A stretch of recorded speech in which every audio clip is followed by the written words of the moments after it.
ఓలిచ్చిన పైసలు ఓలిచ్చిన పైసలు పైసలు పైసలు నెత్తి మీద పెట్టుకొని చెప్పా ఓలిచ్చి చెప్పు చెప్పు నీ పైసలు నెత్తి మీద పెట్టుకొని చెప్పు ఓలిచ్చారంటే ఏం చెప్పాలి చెప్పు నువ్వు ఇంకేడారు పైసలు పైసలు చెప్పు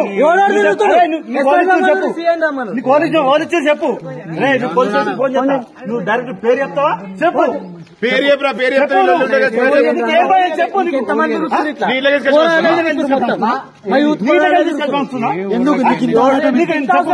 నీకేమత్తారా చదువుకున్న వాళ్ళు ఎందుకు చెప్పరా